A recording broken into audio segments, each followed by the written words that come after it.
对，这个部分你说的没有错，盗版的 MT4、MT5就不会有这个功能，因为 MetaQuartz 不可能让一间使用盗版软体的券商伺服器出现在他们家的清单列表当中。欢迎你来到我的 FXChess 绝对报酬交易厨房，在这里我会教你所有有关交易上的东西。我常常在说，交易其实就跟做料理一样，都必须要遵循一定的程序跟 SOP。我已经在金融市场交易超过15年的时间，或许有些交易上的内容听起来非常的艰涩，但是在这个频道里，我会尽可能的利用简单的文字来让你理解如何去进行你的交易。在过去会用人工开发策略，而且你又会写程式的人。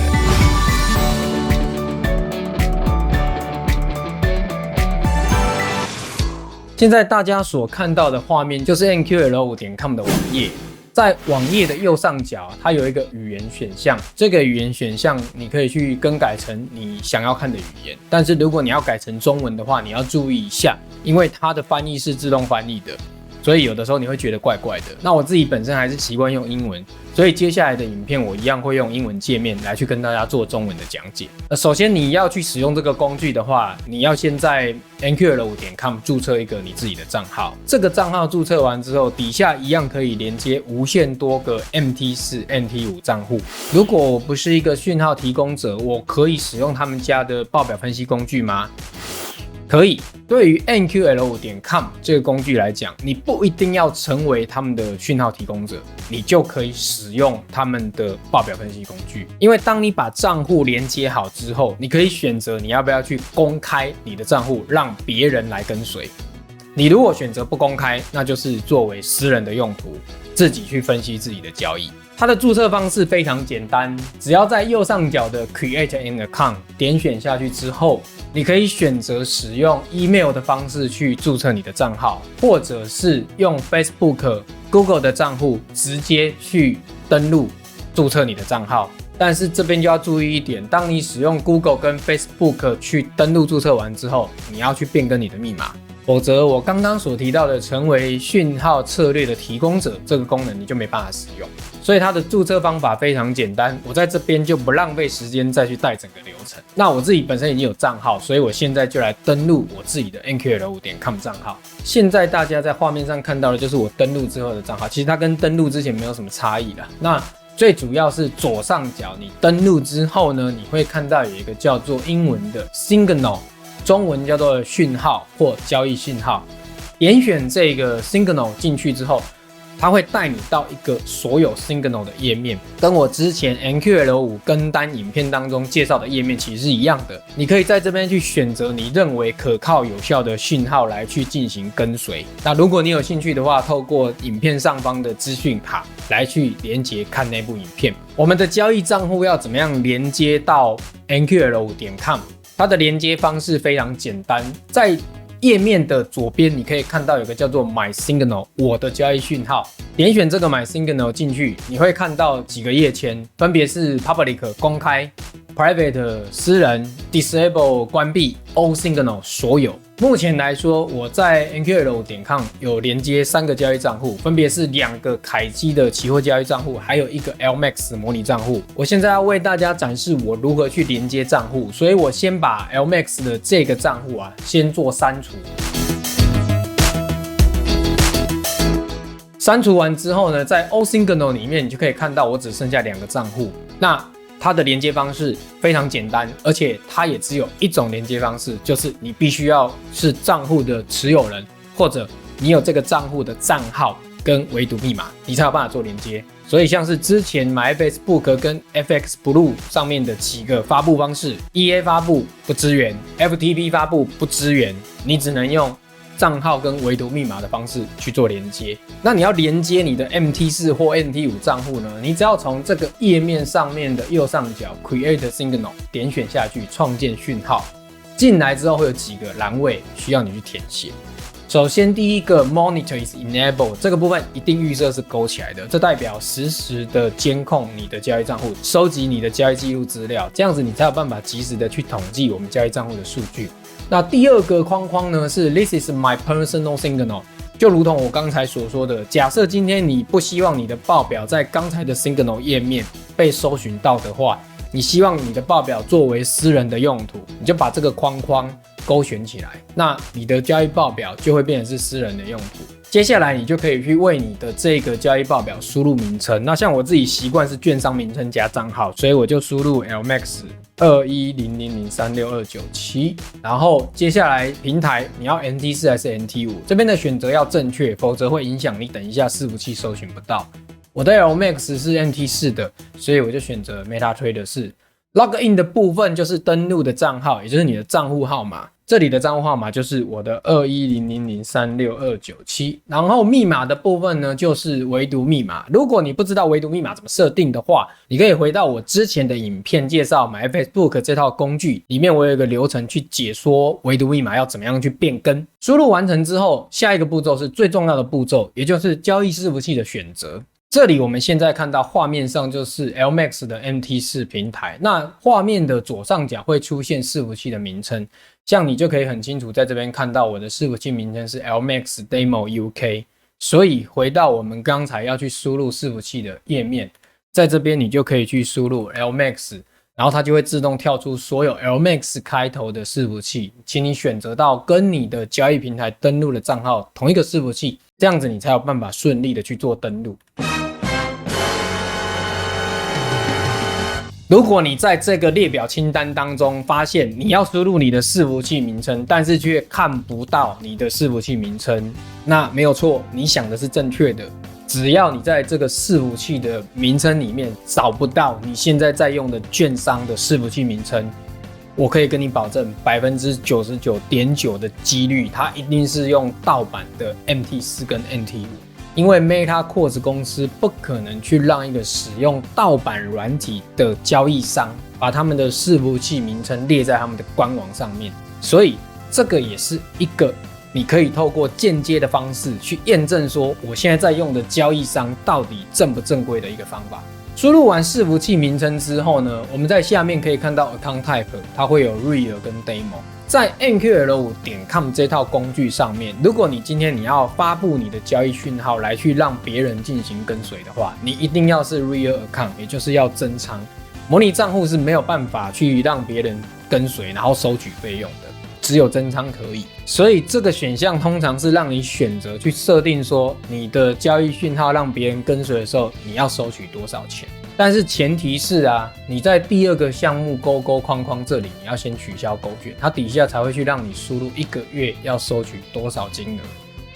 如果说你的账户是 Demo Account， 你会发现你就没有办法收取任何的金额，所以你的订阅的费用就会是 free。这也是为什么我会建议说，如果你是 Demo Account 模拟账户，或者你只希望把它当成报表分析工具的话，你就把第二个方框框把它勾起来，那它自然而然就不会去要你去设定这个东西。再往下你会看到有个叫做 MetaQuartz ID， 这个 MetaQuartz ID 呢，就是如果你有用手机去下载 MT4 或 NT5 交易平台，它会有一个专属你手机版平台的 ID 号码，这个 ID 号码就是用来接收所有的推播讯息。你可以从这个选项去设定你的 ID 号码，像我现在上面就已经设定好我的 ID 号码。设定完成之后呢，只要是你这个账户底下的所有连接账户有发生什么样的变动，包含出入金、下订单、有人订阅、有人退订，或者是有收到任何的讯息，都会直接从你的手机推播出来。那这个手机的 ID 号码我们要去哪里取得或找到呢？你可以看我画面上的影片，这个是我手机画面的录影。通常我们进来之后会先看到商品的名称，然后在右下角会有一个讯息的图示。当你点这个讯息的图示，点完之后呢，它会带到讯息的页面，最上面有一个叫做 NQID， 点选之后呢，它就会告诉你的 ID 号码是多少。那你只要把这个 ID 号码复制起来，贴到刚才我们在 nql5 上面的这个页面去按存档，就可以去使用他们的推播功能，让手机也能够接到讯息。所有的内容都填完之后，你就可以勾选接受授权，然后按 Add 添加，添加完之后，它马上就会带你到你所连接的账户，而且马上就会看到里面的金额跟交易的记录。那因为我这个账户跟之前一样是拿来进行连接的教学解说啊，所以我们等一下一样会用我的凯基 NT5 账号来去跟大家分享我使用这个工具的重点。我们现在一样回到 MySignal 的页面，在 MySignal 的页面里面呢 ，OSignal 你就会看到包含刚才我们添加的 LMAX 账户都会在这里。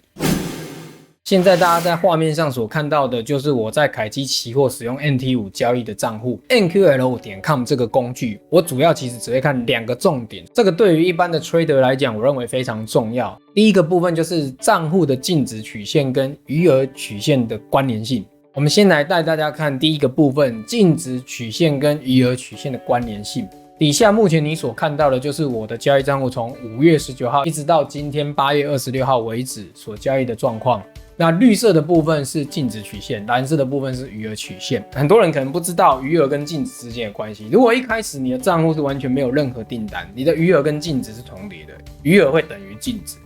那接下来如果你有下单之后呢，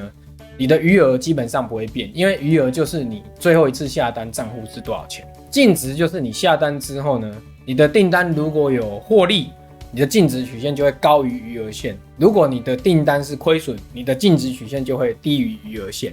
所以在上面你可以去看到，当我把滑鼠移过去的时候只要这个金额是大于余额的，净值曲线就会在余额线的上方，代表是赚钱。可是这个时候赚的钱呢，其实还没有落袋为安，所以它还是处于一种浮动获利的状态 （floating profit）。那从这个净值曲线跟余额的关系，你会看到蓝色的余额线它会有转折的地方，只要每次发生这个转折，就代表当时候有订单平仓。那如果余额是往上的，就代表你平仓的单子是赚钱；如果余额是往下的，就代表你平仓的单子是亏损。所以从净值曲线跟余额曲线中间的这一块空白的地方，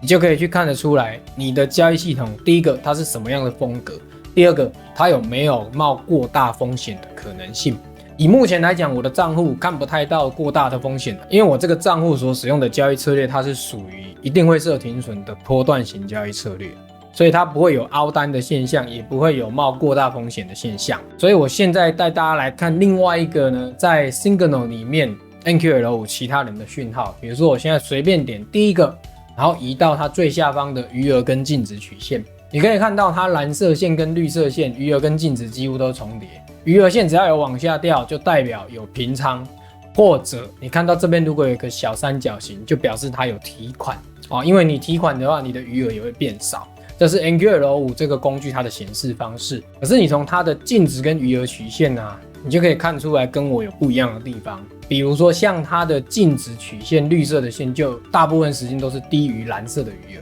那这就表示说它的订单当时是亏损的，可是后来平仓完之后是赚钱，所以他就把它的净值曲线又拉回到蓝色的这个地方，然后蓝色是往上走，代表订单是获利。这边要告诉大家的就是说，虽然这个交易系统它看起来长期好像是获利的，但是其实它中间它是有冒风险的，而且这个风险的大小就是如同你在画面上看到的余额线跟净值曲线中间的差异。所以从这张图上面我们可以看出，这一个人他的交易系统的风格就是可能他会手上持有大量的在仓单，然后大部分的时间这些订单其实都是亏损的，可是有可能他没触碰到他的停损点，才会让他的净值曲线先呈现扩大的状态，然后在行情对他有利的时候会把亏损的缺口补完，回到跟余额线相接的地方。那你就知道这个人的交易风格其实跟我所使用的交易策略风格是不一样的。现在让我们回到我的凯基 NT5 账户，继续来跟大家讲解净值曲线跟余额曲线。除了观察账户的交易风格跟风险之外，其实它还有一个东西可以观察的，就是你本身的交易是不是真的有掌握到市场绝大部分的利润，你有没有让你本来可以获利的钱不见。刚才我有跟大家报告，净值曲线就是如果你开始下单有浮动获利或亏损的时候，它的绿色线就会开始变化。那如果今天我的绿色线一直往上，就代表我的浮动获利一直不断增加。在浮动获利一直增加的情况之下，当我有订单平仓的时候，余额线会往上提升，就类似像现在画面看到的这样子。在这种状况之下，如果你的余额线平仓的时候跟你的净值线的最高点差异落差没有很大的话，就代表你现在的交易策略有掌握到大部分能够创造出来的市场利润。可能很多人在这边听得不是很了解，我们看一下这个地方，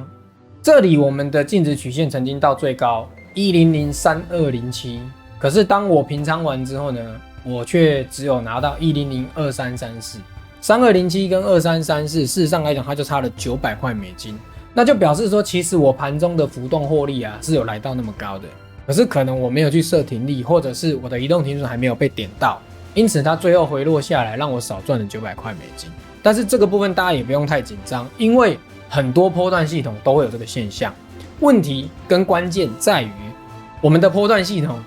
发生这种状况的频率高不高，然后它回落的幅度大不大。不管你是主观交易还是程式交易只要你交易了一段时间之后，你透过余额跟净值曲线之间的差异，观察到你每次的浮动获利都很高，可是每次平仓完之后都会有很大段的浮动获利没有去赚取到的话，那这就代表着你可能有机会再去改良你的出场机制，因为表示你的出场机制应该还可以更好。所以为什么我常常会说交易报表的分析很重要，因为你会看到很多细节。碍于影片时间长度问题，所以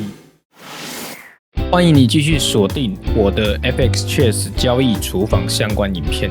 我会带给你更多更详细更实用的影片内容。如果你希望得到更多的有用讯息，请参考以下的网址 fxchess.com。希望我的每一部影片都可以有效的帮你提升你的交易技巧。那很多同学可能不知道 MAE、MFE 是什么，我简单用这张图来跟大家说。我们进场的点位是在这个点，那我给他的回答是这样：首先，第一个产出的逻辑它不一定是突破，因为定量策略大师在开发的时候它是混合式的。Mean Reversal 就是叫做均值回归，通常来说就是我们常常理解的盘整型的交易策略假设今天你希望你的交易不能够安全的拿回来，记得有几个观看我频道的朋友，有加入我 Facebook 社团的朋友，都会传讯息来问说：请问周老师，如果你自己本身就是一个在过去会用人工开发策略，而且你又会写程式的人，